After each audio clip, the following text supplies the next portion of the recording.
పెళ్లి పత్రికలో ప్రధానంగా ఉండాల్సిన అంశాలేమిటి తెలియచేయగలరు అని అడుగుతున్నారు. పెళ్లి పత్రికలో భార్యాభర్తలు ఒకటి కదా,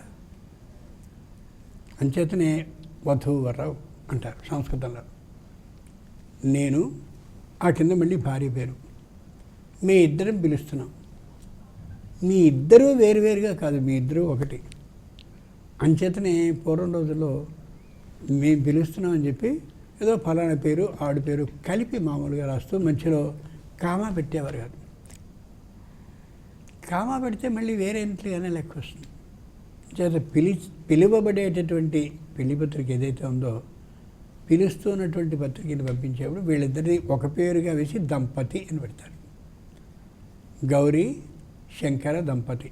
గౌరీ అనే నా భార్య, శంకరుడు అనే పేరు కలిగిన నేను, కలిపి గౌరీ శంకర దంపతి అంతే. రెండు పెళ్లి పత్రికని, మొట్టమొదటి పత్రికని ఎక్కడైనా ఎవరైనా సరే అన్యోన్యంగా కనిపిస్తే వాళ్ళని పార్వతీ పరమేశ్వరులా ఉన్నారండి అంటారు. అంచేత మొట్టమొదటి పట్టుకెళ్ళి పత్రికని ఇవ్వవలసింది ఎవరికంటే గౌరీదేవి ఆలయంలో ఆవిడికి ఇవ్వాలి. అంటే శంకరుడు లేని ఆలయం అని కాదు, అమ్మవారికి సమర్పించాలి. ఆవిడెప్పుడు మంగళసూత్రంబుని ఎంత మది నమ్మినదో, తాగవయ్యా విషయాన్ని, నాకేం పర్వాలేదు అని చెప్పి ధైర్యాన్ని భర్తకి చెప్పి కాలకూట విషయాన్ని మింగింపజేసి సంతానాన్ని రక్షించింది ఆవిడ.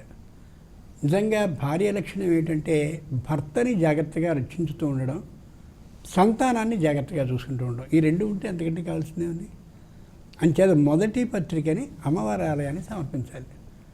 అమ్మవారి అక్షతలు, కుంకుమ, పసుపు అన్నీ వేసి ఇచ్చిన తర్వాత పక్కనే ఆయన ఉంటాడు కదా, ఆవిడ అనుమతి ఇచ్చిందయా ఇది చేసుకుంటాను పెళ్ళిని, ఎంత మంచి మాట అది. అది గమనించుకోగలగాలి. ప్రతి చోట దిక్కువాళ్ళు ఇంగ్లీష్ రాసుకుంటూనే ఉన్నాక, సంప్రదాయబద్ధంగా మన హైందవ పద్ధతి ప్రకారం చేస్తున్నటువంటి దాంట్లో ఎందుకు ఆ కొత్త భాష అంతా రాయడం? బాగా గమనించి చూడండి. ఎక్కడో రాష్ట్రానికి సంబంధించినటువంటి వాడు, హిందీ సంబంధించినటువంటి భాష మాత్రమే వచ్చినటువంటి వాడు తెలుగు ప్రాంతంలో వచ్చి అమోఘమైన వ్యాపారాలు చేస్తున్నాడు, మనకంటే ఎక్కువ సంపాదించి మేడలు గేడలు దయచేస్తున్నాడు. నువ్వు వెళ్ళి అక్కడ ఏమన్నా చేయి, అసలు సాగదు. వాళ్ళ భాషలోనే మనం మాట్లాడుతూ వాళ్ళలోనే ఒదిగిపోతూ మనం చేసుకుంటున్నాం. వాళ్ళకున్న కట్టుబడి మనకి ఎందుకు ఉండకూడదు? నేను నా తెలుగు ప్రాంతంలో నేను ఉన్నాను కాబట్టి నా తెలుగు ప్రాంతానికి సంబంధించిందే వేస్తాను. ఇంగ్లీష్లో పిలవతారా? చక్కగా తెలుగులోనే. ఒకప్పుడు సంస్కృతంలో పత్రికను వేసే విధానం ఉండేది.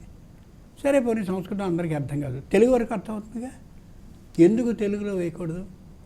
తెలుగులో శుభపత్రికను వేసి అమ్మవారికి స్వయంగా సమర్పించి ఆ తర్వాత అందరికీ తెలుగులోనే ఇచ్చినట్టయితే ఇది చూసి మరోడు చేస్తాడు కదా.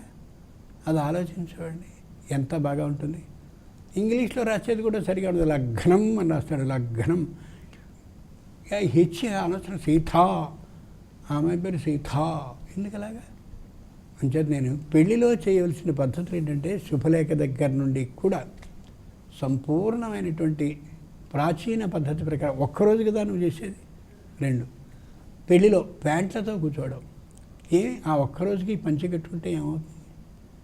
ఆ ఒక్కరోజుకి చక్కగా పైన ఉత్తరీయం వేసి కూర్చుంటే ఎలా ఉంటుంది? వాళ్ళిద్దరినీ చూడగానే మనకి ఏం కనిపించాలంటే లక్ష్మీ నారాయణుల్లా అనిపించాలి ఆ ఇద్దరిని. అంచేతనే నిత్య కళ్యాణం పచ్చతోరణం అని మాట ఉంటుంది. అంటే రోజు వెంకటేశ్వర స్వామి పెళ్లి చేసుకుంటూ ఉంటాడట. ఏమన్నా బాగుందా? ఇది అర్థం కానట్టు అర్థం. ఎక్కడ ఎప్పుడు ఏ ప్రదేశంలో ఏ కళ్యాణ వేదిక మీద పెళ్లి వేషంలో ఎవరు కనిపించినా వాడు శ్రీ వెంకటేశ్వరుడు నారాయణుడు. ఎక్కడ ఏ వేదిక మీద ఏ రోజున ఏ లగ్నంలో ఎక్కడ వివాహం ఏ అమ్మాయికి జరుగుతున్నా ఆవిడ లక్ష్మీదేవి.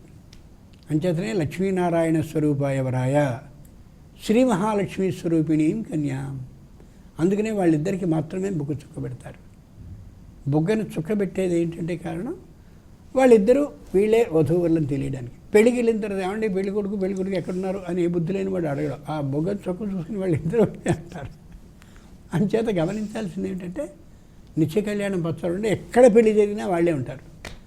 ఇంత గొప్పగా జరుగుతూ ఉంటే ఆయన పసుపు బట్టలతో శ్రీ మహావిష్ణువు పీతాంబర పీతం అంబరం యశస అంత చక్కనైన పసుపు పచ్చని పట్టుబట్టలతో ఉంటే ఆవిడ అలాగే ఉంటే ఆ ఇద్దరిని చూడగానే అబ్బాయి ఎంత బాగున్నారండి అనేలా ఉండాలి. ఆయన కోటు వేసుకుని వీళ్ళు కోటు వేసుకుని అంటే యజ్ఞోపేతాన్ని అయితే దాని మీదే వేసేయండి.